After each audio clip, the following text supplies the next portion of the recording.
সন্তান যদি অসুস্থ হয়ে পড়ে, কয় আল্লাহ যদি তুমি আমার বাবারে বাঁচাও, আল্লাহ আমার বাবার রোগ আমারে দিয়ে আমার বাবারে সুস্থ করে, এরকম কেন মারা?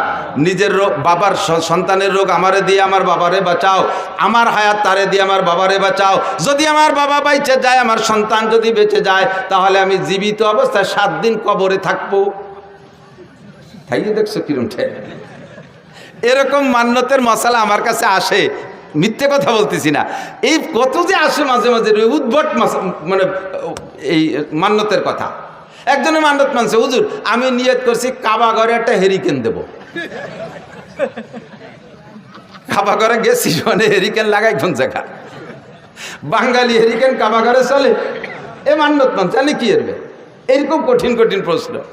7 দিন কবরে তাজা অবস্থায় থাকবো, থেকে দেখছেন একদিন? আরে মরার পরে একদিন থাকবো কিভাবে, সেই চিন্তায় ঘুম হয় না। মরার পরে কিভাবে কবরে থাকবো একদিন, সেই প্রথম রাতটা নিয়ে এই চিন্তা। কবরের প্রথম দিন, মার রব্বুকা মা দীনুকা আমান হাদার রাজুলুল্লাযী বুইসা ফীকুম। 3টা প্রশ্নের জবাব আমাকে কবরে থেকে দিতে হবে। 3টা প্রশ্ন হবে আমার জন্য, আমার সামনে। এই 3 প্রশ্নের জবাব না দিতে পারলে আমার খবর আছে। ওই রাতটা, ওই দিনটা, প্রথম দিন কবরের ওই সময়টা নিয়ে চিন্তা করে, তাই রাতে বিছানায় পিঠ দিয়ে ঘুম আসে না টেনশনে। যারা চিন্তা করে, কথা কন না ঠিক কি ঠিক না? যাদের মধ্যে চিন্তা আছে তারা ভয় পায়। আর তাজা 7 দিন কবরে থাকবা, এইরকম মান্যত যদি কেউ মানে, এই মান্যত পুরো করা লাগবে না, তার তওবা করে কিছু সদকা আল্লাহর রাস্তায় দিয়ে দিলে হবে। কিন্তু আব্দুল মুত্তালিবের মান্যত পুরো করা লাগবে, সাইবাতুল হামদের মান্যত পুরো করা লাগবে। 10টা পুত্র সন্তানের দোয়া করেছে আল্লাহর কাছে, আল্লাহ যদি 10টা পুত্র সন্তান দাও, একটাকে আমি তোমার রাস্তায় কুরবানি করে দেব। আল্লাহ টপ টপ করে একের পর এক 10টা পুত্র সন্তান দিয়ে দেছে। জমজম খুব খনন করতে সন্তান লাগবে, এই জন্য 10টা সন্তান চাইছে। কয় বাব্বিটা মিলিয়ে এবার জমজম খুব আবিষ্কার করেও ফেলাইছে। এখন সন্তানরে কুরবানি দাও, কোনটারে কুরবানি দেবে?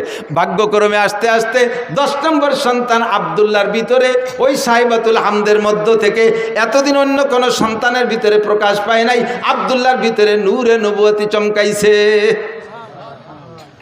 10টার ভিতরে এবার যেটা সবচাইতে সুদর্শন চেহারাওয়ালা, তারে কি হাতে ধরে জবাই দিতে মনে কয়? চাইতেছে যে ঘুরে ফিরে অন্য একটারে, যেটা বুসা টুসা একটু কালা টালা আছে, ওর একটারে মারি দিয়েছে মান্যত পুরো করে। কিন্তু তবুও তো সন্তান, তবুও কোনোভাবে কি আব্বা জবাই দেওয়া সম্ভব?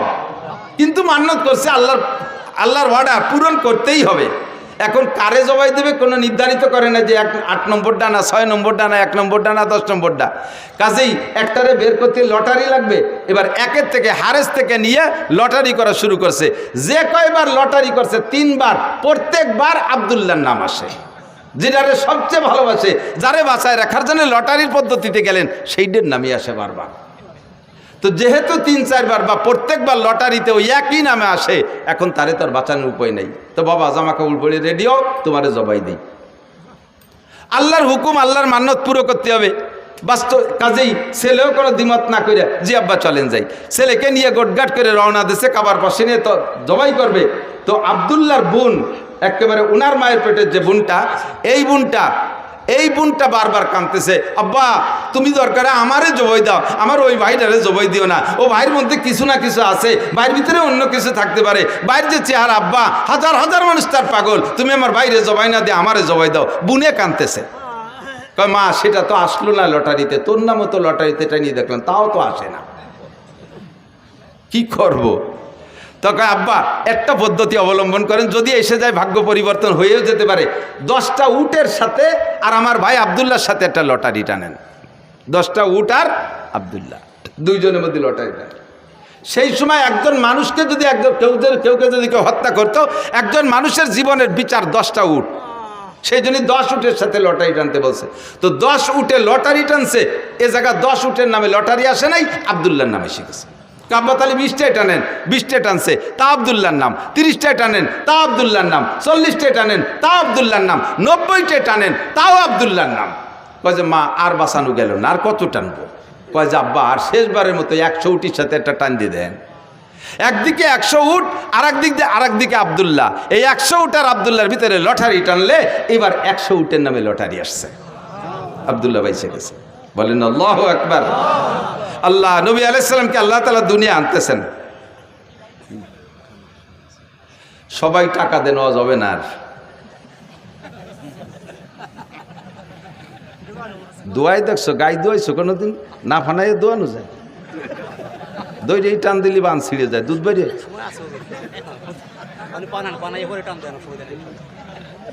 আল্লাহ আকবার।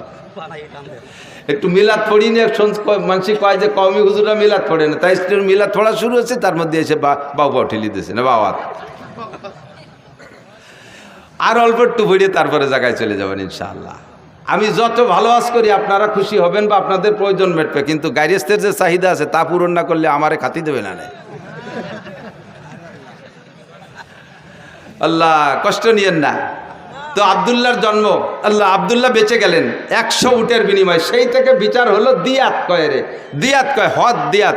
একজন মানুষকে মানুষ মারি ফেললে তার বিচার, তার যদি জান বাঁচাইতে হয় তাহলে 100 উট দিতে হবে, 100 উট বা সমমূল্য টাকা দিতে হবে।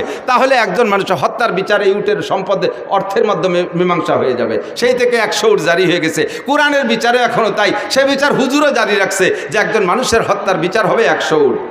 তো খাজা আব্দুল্লাহ বেঁচে গেলেন। এবার আব্দুল্লাহর ভিতরে নূরে নবুয়তি চমকাইতেছে। যেদিকে যায় সেদিকে মানুষ আব্দুল্লাহর দিকে তাকায় থাকে, যেদিকে যায় সেদিকে নারীর আব্দুল্লাহর দিকে তাকায় থাকে। এবার এই করতে করতে ধীরে ধীরে আব্দুল্লাহর বয়স হয়ে গেছে, বিয়ের বয়স হয়ে গেছে।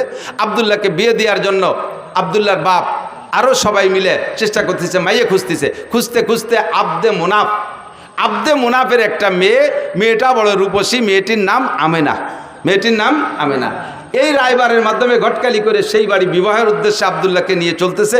পথিমধ্যে এক এহুদি মহিলা এই আব্দুল্লাহকে দেখা সকলের ভিতরে থেকে ডেকে একটু এদিকে আনছে, ভাই একটু এদিকে আসবেন, ডেকে নিয়ে গেছে। ভাই আপনাকে 100 উট দেবো, আপনি আমার সাথে একটু জীবন দেবেন, আমাকে আপনার বডিটা দেবেন, আপনার দেহটা আমাকে দেবেন 100 উটের বিনিময়ে, রাজি আছেন? আব্দুল্লাহ বলতেছে, সাবধান, আর কখনো ফার্দার এমন চরিত্র নষ্ট হওয়ার কথা বলবা না। আমি জীবনে কোনোদিন আমার চরিত্রে একটা তিল পরিমাণ দাগ লাগাইতে দেই নেই, আমার পূর্বপুরুষের ভিতরে এই বদনাম নাই, আর তুমি এমন নোংরা প্রস্তাব দিচ্ছ আমাকে।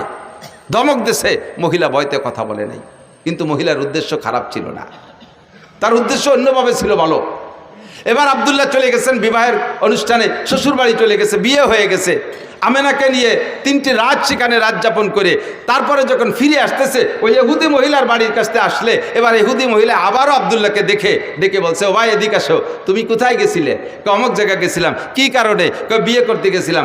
বিয়ে করছেন? বলে জি করছি। স্ত্রীর সাথে রাত যাপন করেছেন? বলে জি তা করেছি।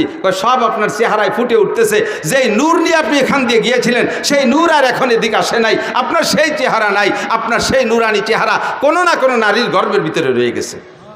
যেই গর্বের ভিতরে রয়ে গেছে সেই গর্বের সন্তানটা মুহাম্মদুর রাসূলুল্লাহ সাল্লাল্লাহু আলাইহি ওয়াসাল্লাম, নবী পাকের মিলাদ।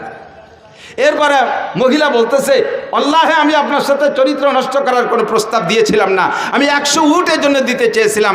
আপনার ভিতরে আখিরি নবী মুহাম্মদুর রাসূলুল্লাহ সাল্লাল্লাহু আলাইহি ওয়াসাল্লামের নমুনা আমি দেখতেছিলাম।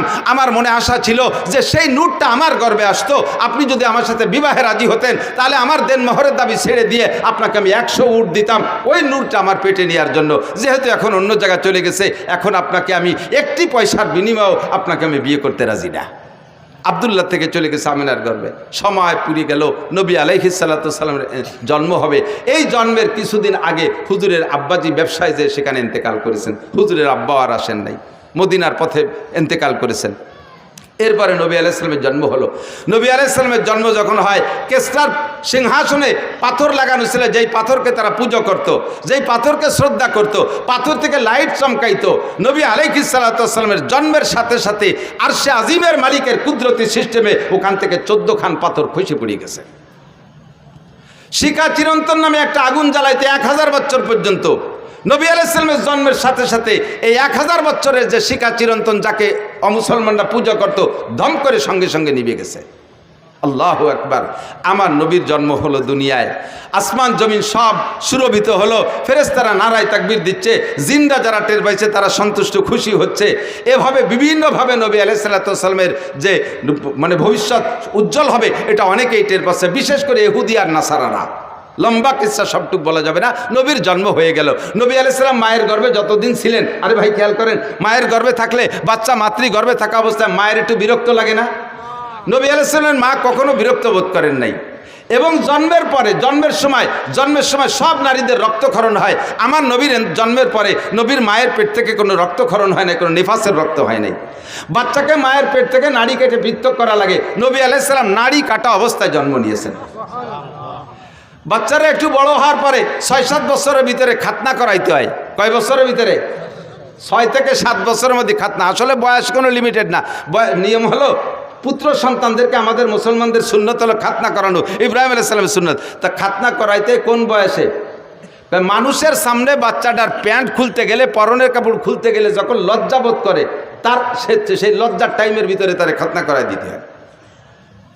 তো লজ্জা বোঝে কোন সময়? 2-3 বছরের লজ্জা বোঝে, 3-4 বছরের লজ্জা বোঝে, 5 থেকে 6-7-এর ভিতরে সে লজ্জা বোঝে। মানুষের সামনে এবার প্যান্ট খুলতে গেলে, আমার ছেলেরে নিয়ে গেছে নদীর ঘাটে গোসল করতে, যে বললাম আব্বু তোমার শুকনো প্যান্টটা খুলিয়ে গোসল করো, সে সময় তার 6-7 বছর বয়স। ওরা আমি খোলার জন্য চেষ্টা, তুমি চিবিয়ে দূরে যায় না, আমি বলবো না, আঞ্চির মধ্যে ন্যাংটা হবো না। বুঝলাম তোর মুসলমানি দেওয়ার বয়স হয়েছে। এই বয়সের মধ্যে মুসলমানি দিতে হয়। যদি মশালা এইটাই হয় যে মানুষের সামনে শরমগা বের করতে যখন লজ্জা পায়, ওই সময় তারে খতনা দিয়ে দিতে হয়, তাহলে আমাদের দেশের বর্তমান ছেলেদেরকে 20-22 বছরও মুসলমানি দেওয়া যায় না। কারণ 5-7 জন গোল হয়ে দাঁড়াইয়ে সেন্টারে দাঁড়ায় পেশাব করে, একে অপরের শরমগা দেখে একটুও লজ্জা পায় না। রাস্তার পাশে দাঁড়াইয়ে চেনটানি দিয়ে আশাইল বাগান ভিজে দিচ্ছে, সেচ দিয়ে দিচ্ছে, একটুও লজ্জা পায় না। কাজেই তাদের আর মুসলমানের বয়স এখনো পর্যন্ত হয় না, তাই নাকি? আমার নবীকে কোনো দুনিয়ার মানুষের সামনে তার শরমগা খুলবে না, বিদায় আল্লাহ তাআলা তাকে জন্ম থেকেই এটা হেফাজত করেছে। জন্মসূত্রে নবী খাতনা করা অবস্থায় জন্ম নিয়েছেন। যদি কেউ জন্মসূত্রে কোনো বাচ্চা খাতনা অবস্থায় জন্ম নেয়, আমাকে দেশে পীরির সুন্নত হয়েছে। কোনো পীরির কোনো সুন্নত আছে না, এটা কাজ সুন্নাত, নবীর সুন্নাত। নবী এইভাবে জন্ম নিয়েছিলেন, তোমার বাচ্চাটা সেভাবে জন্ম নিয়েছে, এটা বড় ভাগ্যবান সন্তান হতে পারে। একটু শুকর আদায় করি আলহামদুলিল্লাহ, আল্লাহু আকবার। এরপরে ধীরে ধীরে নবী বড় হইলেন। নবী পাক সাল্লাল্লাহু আলাইহি সাল্লাম যখন 3 মাস বয়স, সেই সময় ওই দেশের নারীদের প্রথা ছিল নিজেদের সন্তানদের দুধ নিজেরা খাওয়াইতো না, অন্য মহিলাকে পয়সা দিয়ে তাকে দিয়ে দুধ খাওয়াইতো। তো হুজুরের আব্বা নেই, হুজুরের গার্জিয়ান হুজুরের দাদা সাইবাতুল হামদ আব্দুল মুত্তালিব, হুজুরের চাচা খাজা আবু তালেব থেকে তায়েব থেকে, কবিলায় বনি সাদ থেকে, তায়েব থেকে এবছর গিয়েছি আলহামদুলিল্লাহ। হজের পরে উমরায় গিয়েছিলাম, আগে পরে কখনো যাইতে সুযোগ পাইনি। কবিলায় বনি সাদ হালিমা সাদিয়ার বাড়ি দেখতে গেছিলাম। ঘরবাড়ি নাই সে জায়গা, কিছু পাথর দিয়ে একটু নমুনা বানায় রাখছে যে এখানে হালিমা সাদিয়ার বাড়ি ছিল। ওর পাশেই কবিলায় বনি সাদ আছে, যেই বংশের মেয়ে উনি। তো দুর্বল গরিব মানুষ, একটা দুর্বল উট নিয়ে গেছে, হাঁটতে পারে নাই, উটেরও স্তন শুকোয় গেছে, উটের বাচ্চাও তার মায়ের দুধ পায় না। আর হালিমা সাদিও না খাওয়ার কারণে নিজের স্তন শুকোয় গেছে, ওনার একটা বাচ্চা আব্দুল্লাহ, সেও দুধ পায় না। এমতো অবস্থায় গেছে মক্কায় একটা বাচ্চাকে কিনে এনে কিছু পয়সার বিনিময়ে তার একটু দুধ খাওয়াবে। হালিমার এই শারীরিক অবস্থা দেখা কোনো পয়সাওয়ালার বা ধনী মানুষ যারা, তারা কেউ নারে বাচ্চা দেয়নি, কেউ নাকে বাচ্চা দেয়নি, একেবারে খালি হাত। অন্যরা সবাই ধনী গণী দেখে দেখে নিয়ে গেছে। আল্লাহু আকবার। আর হালিমাকে কেউ দেয় নেই। লাস্টে হালিমা তার স্বামীকে বলতেছে, একেবারে খালি হাতে চলে যাওয়াটা অপমানই মনে হচ্ছে, আর ওই বাচ্চাটাও এতিম বলে তারও কেউ নেই পয়সা দিতে পারবে না, আমরাও যে অবস্থা বাচ্চাটারও সে অবস্থা, এই অভাবের মধ্যে দিয়ে ওইটি নিয়ে যাই কেমন হয়। স্বামী একমত হলেন, ঠিক আছে নিয়ে যাও, ওইটি নিয়ে চলো। সেই বাচ্চাটা মোহাম্মদ রসুল্লাহকে খাজা আব্দুল মুত্তালিবের সাথে কন্ট্যাক্ট করে নিয়ে রওনা দিছে, নিয়ে কোলে নেছে। কোলে নেওয়ার সাথে সাথে হালিমার শুকনো দেহের ভিতরে, তার শুকনো স্তনের ভিতরে একেবারে থম ধরে দুধে ভরপুর হয়ে গেছে। বাচ্চাও খাইছে, নিজের বাচ্চাও খাইছে আব্দুল্লাহ, আর নবী পাকও পেট পুরে দুধ পান করছেন। এর আগে 3 রাত পর্যন্ত আব্দুল্লাহ ঘুমোয় না দুধের অভাবে। উটের বাচ্চাটা ছটফট করতেছে দুধের অভাবে, উটের স্তনে দুধ নাই। হালিমা দুধ খাইলেই তো তার দুধ হবে। এখন হালিমা দুধ খাবে কোন জায়গা থেকে? সেই শুকনো স্তনওয়ালা উটটার থন সম্পূর্ণ দুধে ভরপুর হয়ে গেছে। উটের বাচ্চাও খাইছে, দোয়াইয়ে উন্ডাও খাইছে, আরামসে ঘুমাইছে। যেই উটটা হাঁটতে শক্তি পায় না, সেই উটের পিঠে সওয়ার হয়ে 3 জনে রওনা দিছে। শক্তিশালী সব উটকে পিছে ফেলাইয়া আমার নবীর উট সবচাইতে আগে চলে গেছে। 3 মাসে বাচ্চাকে নিয়ে চলে গেছে। যখন 2 বছর পুড়ে গেছে, দুধ খাওয়ানোর মেয়াদ শেষ, এরপরে নিয়ে আসছে হালিমা আবার আমেনার কাছে, এনে বলতেছে, মা এই যে আপনার বাচ্চা। তা আমেনা বলতেছেন, বাচ্চাদেরকে মূল আদর্শ সামাজিকতা যদি শিখাইতে হয়, তাহলে মূল আদর্শ আর সামাজিকতা আছে গ্রাম অঞ্চলে। শহরে 12 ভেজালি মানুষ, শহরে 12 দেশের মানুষ, এ জায়গা মূল আদর্শ খুঁজে পাওয়া যায় না। আদর্শ আসল ভাষা গ্রাম অঞ্চলে, মূল আদর্শ গ্রামে। কাজেই বাচ্চাটাকে আরও কয়দিন রাখেন, আরও কিছুদিন রাখলেন। 4 বছর যখন রাখছে, 4 বছরের ভিতরে ফাঁকে একবার আব্দুল্লাহ আর হুজুর দুইজন পাশে এক জায়গায় খেলাধুলা করতে গেছে। হালিমার ঘরের থেকে বেরোইয়া আমি সে জায়গাটাও দেখে আসছি আলহামদুলিল্লাহ। যে জায়গায় হুজুর আলাইহিস সালাম খেলাধুলা করতে গিয়েছিলেন, হঠাৎ করে দুইজন লোক আইসা, জিব্রাইল আর মিকাইল, মানুষের রূপ ধারণ করে, তস্তুম মিনাজ যাহাব মুলাবাতুম মিনান নূর মিনাস সালজ, বরফওয়ালা নূরের পানি একটা পাত্রে, স্বর্ণের একটা পাত্রে আইনা রাইখা নবী আলাইহিস সালামকে ধরে চিৎ করে শোয়াইয়া হলকুম থেকে নাভি পর্যন্ত ফেরি ফেলাইছে। এই ফাড়া দেখা আব্দুল্লাহ দৌড়ে চলে গেছে মার গো, মা দুইটা লোক আইসা আমার বাইরে বুক পড়ি ফেলাইছে, আমার বাইরে ফেলাই দিল। হালিমা আর তার স্বামী দুইজন পাগলের মতো দৌড়ে গেছে, যে দেখে যে নবী আলাইহিস সালাম পড়ে আছে। এর ভিতরে কাজ সারি চলে গেছে, অপারেশন হয়ে গেছে। বুক ফাইড়া কলিজা বের করে, হাড় লাঞ্চ বের করে, ওই পানি ঠান্ডা পানির মধ্যে ভিজাইয়া ভালো করে নাড়াচাড়া করে সুন্দর করে ধুয়ে মুছে পরিষ্কার করে কলিজার ভিতরে আরেকটা অপারেশন করছে। তার ভিতরে ছোট্ট একটা রক্তের টুকরা ছিল, ওইটারে বের করে ফেলেছে। এইটা হলো নফস। এই রক্তের টুকরাটা নফসকে বের করে দিয়ে পরিষ্কার করে ভিতরে সেট করে দিয়ে বুকটারে ডলা দিছে, সুন্দর করে সে আগের মতো হয়ে গেছে। হুজুর উঠে চুপ করে বসে আছেন। হালিমা এসে, বাপ কি হয়েছে আব্বু, তোমার কি হয়েছে? তো কয় যে আমি তো দেখলাম দুইটা লোক আসলেন, এরপরে কি হয়েছে আমি তা কইতে পারি না। দেখে যে বুকের এখানে একটা দাগের মতো আছে। যা বলছে আব্দুল্লাহ তাই। 3 মাসের বাচ্চার ভিতরে কোনো ইনসাফি মিজাজ হতে পারে, কোনো যোগ্যতা হতে পারে? 3 মাসের বাচ্চা বিচার ন্যায় বিচার বোঝে? আল্লাহ পাক রব্বুল আলামিন নবী পাককে জন্মসূত্রে এমন একটা চরিত্র দিয়ে তৈরি করেছেন, যার জন্মের পর থেকে কখনো এই চরিত্রের ভিতরে কেউ তিল পরিমাণ দাগ দেওয়ার সুযোগ নেই। আল্লাহ পাক বলেন, ওয়া ইন্নাকা লাআলা খুলুকিন আযীম, আপনাকে জন্মসূত্রে সর্বোত্তম চরিত্রের অধিকারী করে বানাইছি। জন্মসূত্রে আপনি ন্যায় বিচারক, জন্মসূত্রে আপনি আখলাকি, জন্মসূত্রে আপনি শিষ্টাচারওয়ালা, জন্মসূত্রে সর্বোত্তম চরিত্রের অধিকারী। 3 মাসে বাচ্চা আমেনার ঘরে যাইয়া কখনো আমেনার 2টা স্তনের দুধ খেয়ে সবার করে দেয় নাই। নবী তো ইচ্ছা করলে করতে পারতেন, আমার দাদা টাকা দেবে, আমি কেন একটা দুধ পান করব? 2টা দুধ পেট ভরে খেয়ে থাকলে তার ছেলে খাবে, নইলে খাবে না, আমি তো টাকার বিনিময়ে খাবো। আমার নবী ইনসাফি মিজাজে কখনো হালিমার 2টা স্তন খান নাই, সর্বদা একটা স্তন খেয়েছেন। এবং তা কোন স্তন খেয়েছেন? যতদিন দুধ পান করেছেন ততদিন ডান স্তনের দুধ পান করেছেন, কখনো বাম স্তনে চাটা দেয় নাই। বাম স্তনের দুধ হারাম তা না, কিন্তু নবী পাক যে ডানপন্থী নবী, ডানওয়ালাদের নবী, ডানকে নবী ভালোবাসেন, এর প্রমাণ জন্মের পর থেকে প্রমাণ করানোর জন্য আল্লাহ পাক নবী পাকের স্বভাব দিয়েছে, জীবন ভরে ডান স্তনের দুধ খেয়েছেন, যতদিন দুধ খাইছেন। আর আব্দুল্লাহ বাম পাশেরটা খাইতেন। আল্লাহু আকবার। আমার এই নবীর চরিত্র সম্পর্কে জন্ম থেকে নিয়ে 40 বছর পর্যন্ত যে আখলাক, এই আখলাকের নাম হলো, এই স্বভাবের নাম হলো, আরবিতে কয় আখলাক। এটার নাম কি? আখলাক। আর আখলাক মানে একটু বোঝেন, প্রত্যেকটা মানুষেরই জন্মসূত্রে একটা আখলাক আছে। শুধু মানুষটা, সব প্রাণীরও আছে। প্রত্যেক প্রাণীরও জন্মসূত্রে আখলাক আছে। জন্মসূত্রে যে স্বভাবটা নিয়ে আসে এর নাম আখলাক। খিলকাত মানে জন্ম, জন্মসূত্রে স্বভাবের নাম হলো আখলাক। যেমন এদিক তাকান, মুরগির বাচ্চা ডিমিতে বেরোয়, মুরগির বাচ্চা ডিমিতে বেরোয় না? ডিমিতে বেরোইয়া ওর দুধ খাতি হবে না খুদ খাতি হবে, এর কোন স্কুলে পড়ানো লাগে? পড়ানো লাগে? সব মুরগির বাচ্চা জন্মের পরে 3 মাস দুধ খায় না? কথা কয় না? কি খায়? খুদ খায়। তো খুদ কিভাবে খাতি হবে ও মুরগির বাচ্চার কোন কেজি স্কুলিতে শিখিয়ে দিছে?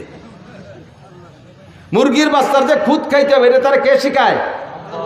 আল্লাহ শিখায়। বলবেন যে বাড়ির মুরগিতে তার মা শিখিয়ে দেয়। হ্যাঁ, বাড়ির মুরগি তার মা শিখাই দেয় বাচ্চারা এইভাবে খুদ খাইতে হয়। বাড়ির মুরগিতে তার মা বাচ্চারা শিখাই দিল, কিন্তু পোলট্রি মুরগির মার নাম কি? তাকে কি মা আছে? কিন্তু তারা খায় কি খায় না? বরং সে গেছে বেশি খায়। এই খাওয়া শিখাইতেছে কে? যেই আল্লাহ শিখাইতেছে। এইটা হলো জন্মসূত্রে স্বভাবের নাম আখলাক। সব প্রাণী, স্তনপায়ী বা প্রাণীরা, তারা মায়ের স্তন থেকে দুধ খায়, বুকের ভিতরে নরম একটা বান গেলে চুষা শুরু করে, এটা ঠিক আছে। ছাগলের বাচ্চা জন্মের পরেও মায়ের স্তন মুখে দিলে সে চাটে, কিন্তু চাটার ফাঁকে স্তনেটা মুখ দিয়ে ধাক্কা দেয়, দেয় কি দেয় না? এই ধাক্কা শিয়ে দিল কিনা? এই যে ধাক্কা দেয়, এটা হলো তার আখলাক, এটাই তার স্বভাব। মানুষের বাচ্চা দেখবেন দুধ খায়, এক স্তন মুখে দিয়ে চাটে, ওই বাচ্চাটা মার আর এক দুধের বুটা এরকম নাড়াচাড়া হতে তালে তাই। ওই বুটা নাড়াচাড়া দিলে ওই বুটার ভিতরে দুধ আসে, এলো পানায়। এটাই সিস্টেম, এটা আখলাক, এটা ওরা শিয়ে দেওয়া লাগে না, ঠিক না? এইরকম আখলাকগত দিক দিয়েও যদি বিবেচনা করেন, তাহলে আমার নবীর আখলাকের চাইতে জগতে আর শ্রেষ্ঠ আখলাক ওলা কেউ হইতে পারে? এই নবীর আখলাক নিয়ে যদি কেউ কটূক্তি করে, সমালোচনা করে, কেউ যদি গালি দেয় আর নিন্দা করে, তাহলে তার মুখে আমরা ময়লা মাখাইয়া জুতো মারি। কথা বলুন ঠিক না? আমার নবীর সম্পর্কে কেউ যদি কথা বলে, একটা ফুলের টুকা মারে, আমার জীবন দিয়ে তার প্রতিবাদ করতে প্রস্তুত যুবক। কথা বলো ঠিক না? কখনো আমরা এটা সহ্য করতে পারি না। এজন্য আপনাকে আমাকে আল্লাহ পাক রব্বুল আলামিন নবী মদিনায় যাওয়ার পরে মহব্বতের সাথে ডাক দিয়ে বলে, ইয়া আইয়ুহাল্লাযীনা আমানু, হে অন্ধ জগতের অটল বিশ্বাসী পাগলরা। কুরআন শরীফের ভিতরে যত আয়াত আছে ইয়া আইয়ুহাল্লাযীনা আমানু, এই আয়াতগুলো মদিনায় নাজিল হয়েছে। এর অর্থ হলো, হে অন্ধ জগতের অটল বিশ্বাসী পাগলরা, তোমরা নবীর সুন্নতের পর আমল না করলেও নবীর মহব্বত তোমার অন্তরে আছে।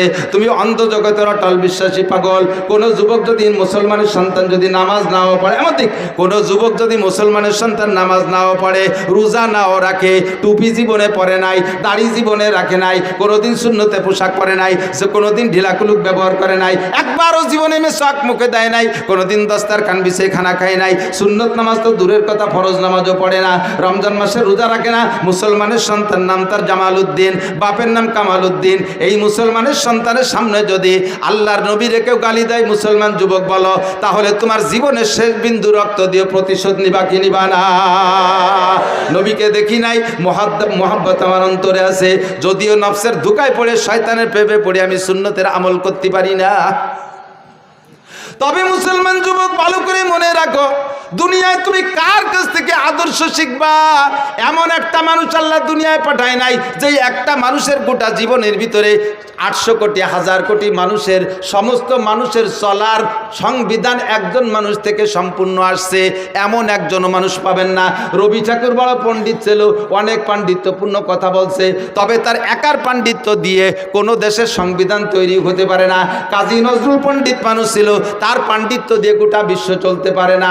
আরও যত বড় বড় বিজ্ঞানী চলে গেছে, একজনের পাণ্ডিত্য আর তার নীতি কথা দিয়া সারা দুনিয়ার মানুষ চলতে পারে না। কিন্তু আল্লাহ একটা মানুষই বানাইছে, যে একটা মানুষের গোটা জীবনের জন্ম থেকে মৃত্যু পর্যন্ত 63 বছরের হায়াতকে যদি কেউ স্মরণ করে, তাহলে 800 কোটি না 8 লক্ষ কোটি মানুষও যদি আসে, তাও ওই একটা মানুষের ভিতরে, একটা মানুষের থেকে সমস্ত মানুষের চলার পাথও সংগ্রহ করতে পারে কি পারে না?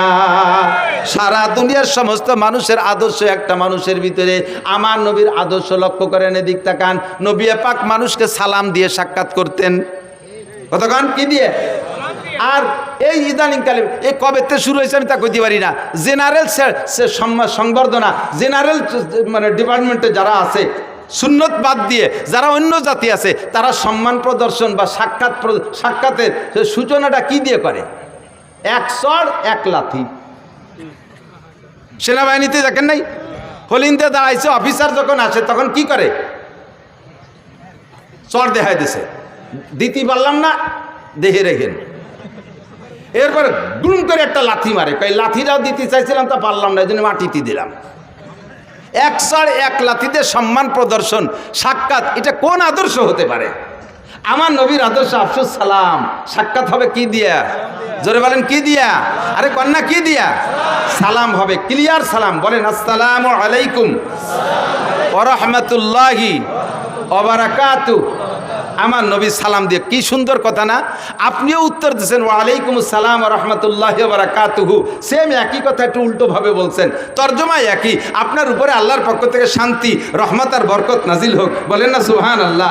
আমিও বলছি, আপনিও বলছেন। হুজুর বলেন আফসুস সালাম, বাপে ছেলেরে সালাম দাও, স্বামী স্ত্রীকে সালাম দাও, স্ত্রী স্বামীকে সালাম দাও, সন্তানরা আব্বারে সালাম দাও, দাদায় নাতিরে সালাম দাও, নানায় নাতিরে সালাম দাও, উস্তাদ ছাত্ররে সালাম দাও, ছাত্র উস্তাদরে সালাম দাও, চাচায় ভাতিজাকে সালাম দাও, সবাই সালামের প্রচলন দাও, তার মানে দোয়ার প্রচলন দাও। এত মানুষ যদি একে অপরকে দোয়া করে, আসমান থেকে রহমত আর বরকত নাজিল হইতে বাধ্য। পদ্ধতিরা কত সুন্দর না? এরপরে আসেন একটু সাক্ষাতের, একটু মুসাফা করেন, হাতে হাত মিলিয়ে সুন্দর করে একটা জাকি দেন। আমার নবীর আদর্শ, হাতে হাত দিয়ে মুসাফা করে হাতে জাকি দিলে নবী বলেন হাতের থেকে সমস্ত সগীরা গুনাহ ঝরে পড়ে যায়। জাকিটা মাইপে জুবিয়ে দেবেন, আবার বেকায়দা জাকি দেবেন না। তাগলা 7 ফুটে জুয়নেরটা আমার মতো দুর্বল মৌলবীর যদি হাত ধরেন খোট টান দেয়, তাহলে গুড়াইতে খুলিয়ে যাবে না, সিস্টেম না। হালকা করে এমন জোরে দেবেন না যে হাতের আঙ্গুলগুলো কড়কড় করে ভেঙে যায়। সুন্দর করে ভদ্রতার সাথে। আবার অনেকে মুসাফা করে এরকম আঙ্গুলির মাথায় দিয়ে, এটা মুসাফা হয়নি। দুইজনের বৃদ্ধাঙ্গুলের গোড়া এক জায়গায় মিশে যাবে, এভাবে সুন্দর করে হালকা করে একটু মৃদু চাপও দেবেন, হালকা একটা ঝাঁকি দেবেন মোহাব্বতের সাথে। সবচেয়ে সুন্দর দুই হাত দিয়ে করা, আপনারও দুই হাত, তারও দুই হাত। আর করোনার পরে তো মুসাফা হয়ে গেছে বক্সিন, দেখছেন না? বক্সিন দিয়ে মুসাফা হয়। বক্সিন হাতে না দিয়ে না হে দেওয়া উচিত। হাতের মধ্যে করোনা ঢুকছে, শয়তানি যত আইসে গেল না কয়ে পারি না। করোনার সময় সুয়াইসে বানাইছে করোনারে। একজনের সাথে একজন কথা বলতে গেলে দূরত্ব বজায় রাখতে হবে। মুখের শ্বাস আর একজনের মুখের ভিতরে চলে গেলে তার ভিতর দিয়ে নাকি করোনা চলে যায়। আল্লাহর রহমতে করোনার বছর প্রত্যেক দিন আমাদের মাহফিল ছিল। একই মাইকে 5-6 জন বক্তা আমরা ওয়াজ করে গেছি। আমি কথা বলতেছি, হালকা হালকা থুকও ছিটতেছে, ওর মধ্যে যাচ্ছে, শ্বাস যাচ্ছে। আমার পরে আর একজন আসতেছে, প্রায় 500 বক্তার সাথে করোনা সিজনে ওয়াজ করলাম। এর একজনের কি করোনা ছিল না? তো ওর মধ্যে তো আমার নাহের মধ্যে করোনা গেল না।